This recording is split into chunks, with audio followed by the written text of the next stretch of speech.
Hello, how's it going? Welcome to another whiskey tasting video, the first in my new house. I'm going to try and make it work. The new coffee table is lower than the old one, so a lot of the stuff isn't in shot, but I'll try and make it work. I still have my cheese palate cleanser, and today we're having an Islay head-to-head, because both of the whiskies featured today are from the Island of Islay, one of which I've already featured. Laphroaig 10-year-old. Not to be confused with the cheaper Laphroaig Select. It looks very similar, so keep an eye out. It says Select at the front. 10-year-old retails around about 40 odd pounds, in the low 40s retail price, but you can get them regularly on deals for 30-ish, which is what I got this for. Really nice whiskey. This is one I featured before, as I said. I gave it a 9 out of 10. And as you can see, I've been enjoying it because there's not that much left. So, just to let you know, I have tried dozens of Scotch whiskies over the years, and I keep forgetting which I've tried and which I haven't. And you think you tried another one or a new one, and maybe you have, maybe it's new to you, maybe it's not, maybe you can't remember.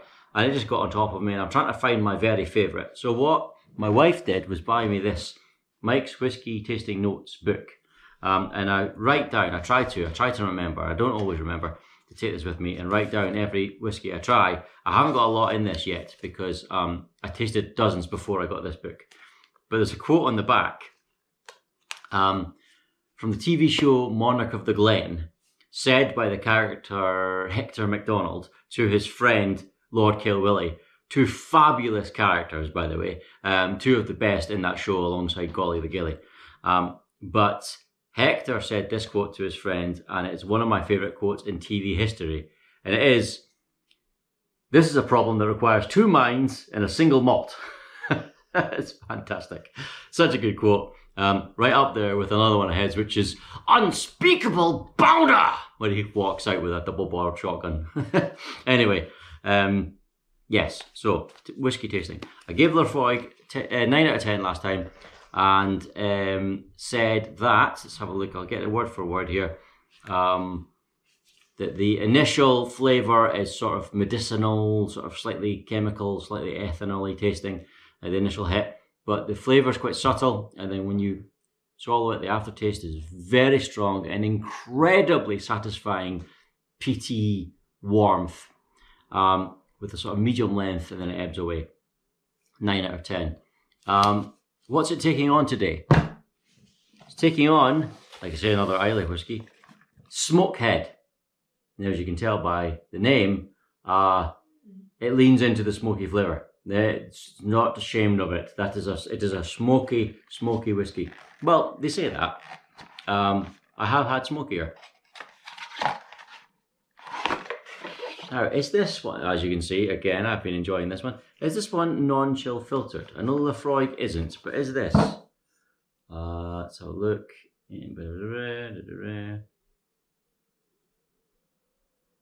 I don't know. Laphroaig is chill filtered. I think this probably is as well, otherwise it would say it. Anyway, there you are. Smokehead. Quick story about Smokehead. There's a few of them. I've tried, I think, 3 different variants. One of them is called Smokehead Unfiltered. And you can imagine it's got a bit of a kick to it. And I was on my friend Scott's stag do a couple of years back, and we went to one of the pubs. We were in Edinburgh having a pub crawl, and we were around a big table, and we were all standing around this big pub table, and everybody had their pints or whatever they were having. And I had a glass of unfiltered Smokehead. One of the guys across the table said, "I am drinking this, but tasting that," which I thought was quite good, because it does have a bit of a kick to it. Anyway, Smokehead is ever so slightly more expensive than Laphroaig 10, but not by much. This is maybe in the middle to high 40s, maybe 45, 46, 47. The Laphroaig 42, 43, there's not a lot in it. Let's have a look. That's more than I intended. Oops. I'm going to have to finish that, but that's too much for a tasting. I mean, that's a fair amount. Okay. And Laphroaig, which I've already had, obviously. Drat, that's also too. Okay, never mind. Let's have a look at the colours first. I know people think, well, there's different, what's the word? Thought processes. There's different frames of mind. There's different ways to approach it. Some people think you should go in blind with a black Glencairn glass so you can't see the colour, so it can't judge it for you. For me, the colour's part of it. I really like looking at the colours. So, both very amber looking, very golden looking. I would say Smokehead is ever so slightly, that's this one, is ever so slightly darker, slightly more brown, whereas the Laphroaig is more amber. Yeah. On smell, the Laphroaig smells so good. You can tell it's got that ethanol chemically hit. But there's a warmth to the smell. There's almost a sweetness to the smell, which is weird because I don't think the taste has a sweetness to it. And this, Smokehead,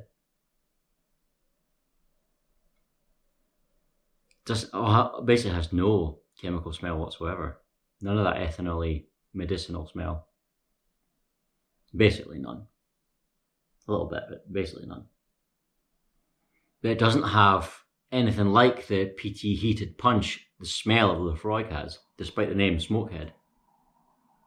Anyway, Laphroaig first, because we've tried that before. Slàinte mhath.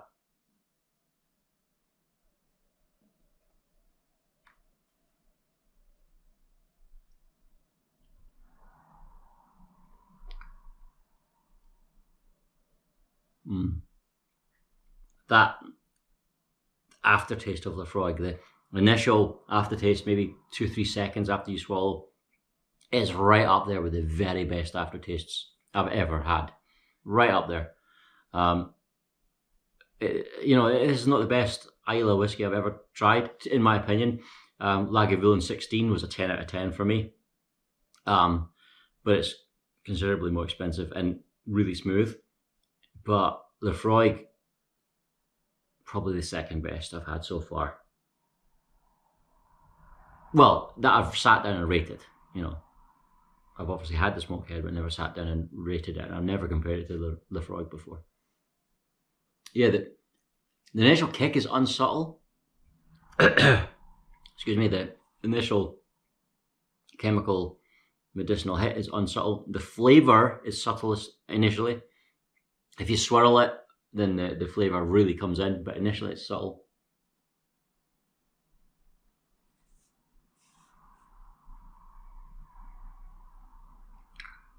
But it all happens after you swallow it. I'm guessing because the smell reaches you, and as we all know, 90% of taste is smell.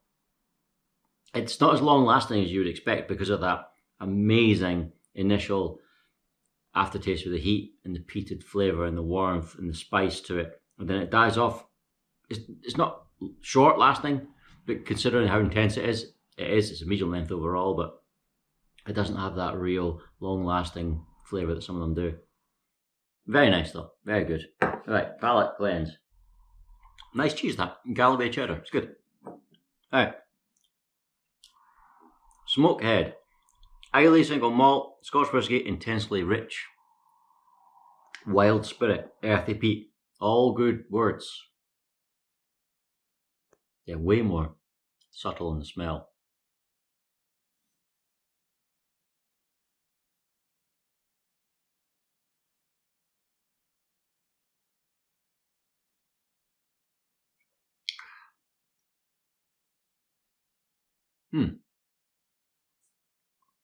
Much sweeter initial taste. Much sweeter. I mean, you wouldn't expect it with the skull and all the herb, spice, salt, smoke, but it's much sweeter initial taste. And way more smooth initial taste. There's none of that instant kick of medicinal ethanol-y flavour. None of it.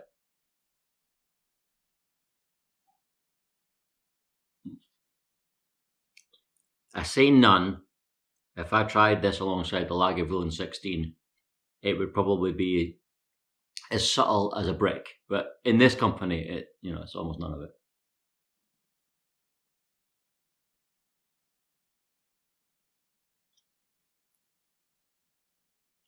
The flavour is spicy. It is sweet. It's a balance between the two. I'm not sure which one's more. Does it mention sweetness? No, it doesn't. Oh, it does. Intensely rich but subtly sweet. It's not that subtle. I would say it's quite similar to Long Row when I was tasting that. That was quite sweet and smoky. More pleasant before you swallow it. Not as much going on afterwards. Definitely. It's almost consistent all the way through. It's almost, you get a flavour, a sort of sweet but smoky, peated sensation. And then you swallow it and it doesn't change. It just continues on. It maybe gets a little bit more warm. It does get a bit more warm after you swallow it. And it lingers a bit. I would say it lingers slightly more than the Laphroaig. But what you get at the start is what you get all the way through. Whereas the Laphroaig, you're like, oh, that's very medicinal. It's got a bit of a kick to it. And then you swallow it and then you get that wave of just beautiful peated warmth and it ebbs away. This is almost consistent like that. Good though. It's really nice. That's really nice. This is going to be tough. Back to the Laphroaig. Laphroaig. I would say, to my taste, less pleasant initially. And then the initial aftertaste wins, definitely. But it doesn't linger. The initial aftertaste on the Laphroaig is right up there, as I said, but it doesn't linger that long. You do have to overcome that chemical, medicinal moment.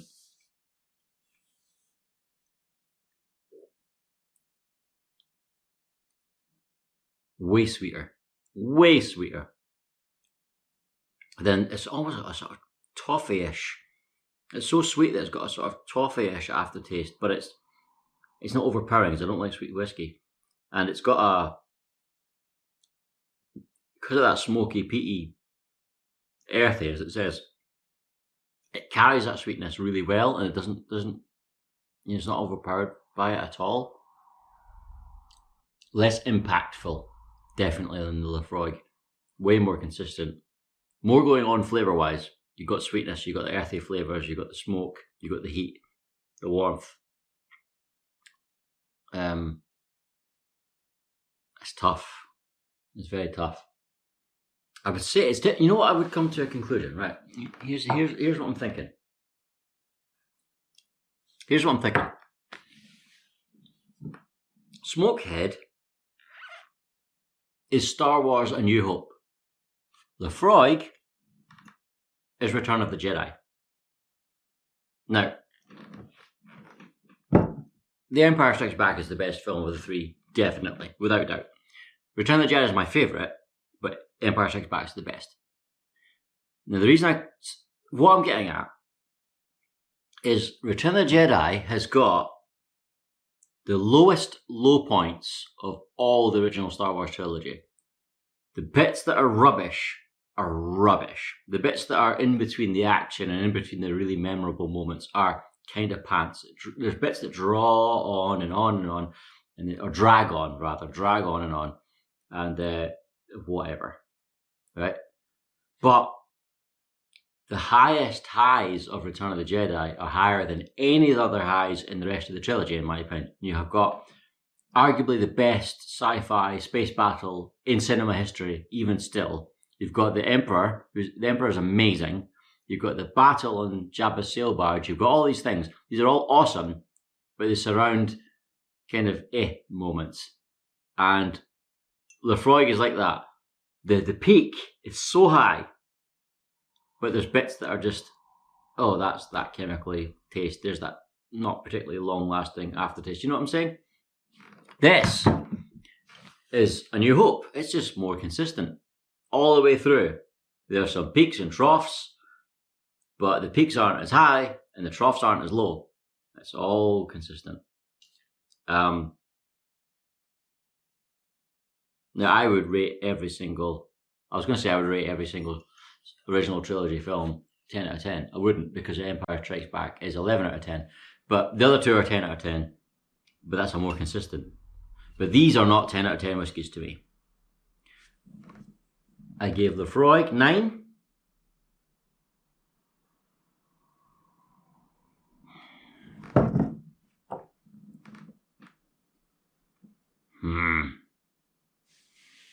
The toffee aftertaste is very, it doesn't say toffee anywhere, but I'm getting toffee. I'm really getting toffee.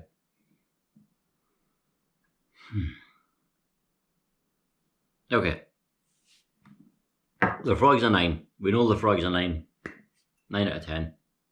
Lovely whiskey.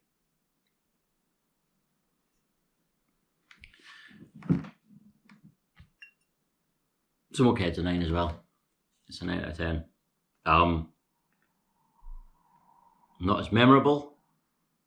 Has no weakness at all. Now this has got the chemical, medicinal initial taste. This doesn't have any of that. It has a very interesting aftertaste. Probably slightly longer lasting, which is surprising because it's more subtle. The aftertaste on this is more impactful.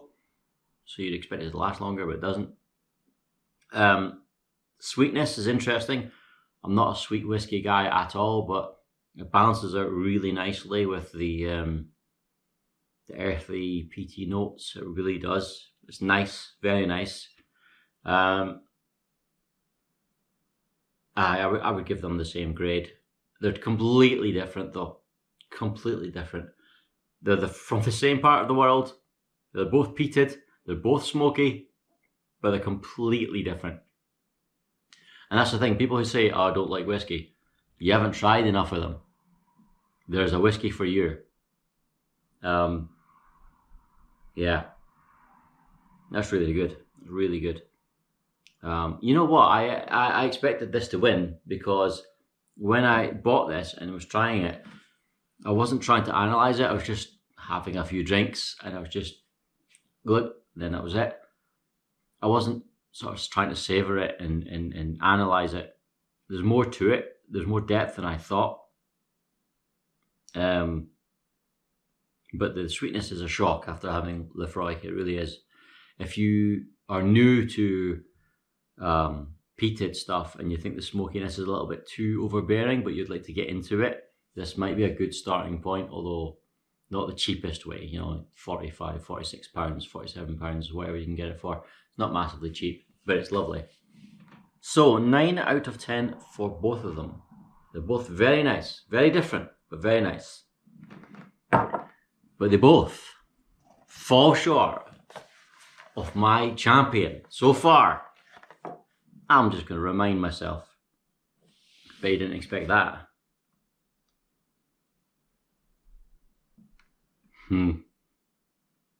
It's so good.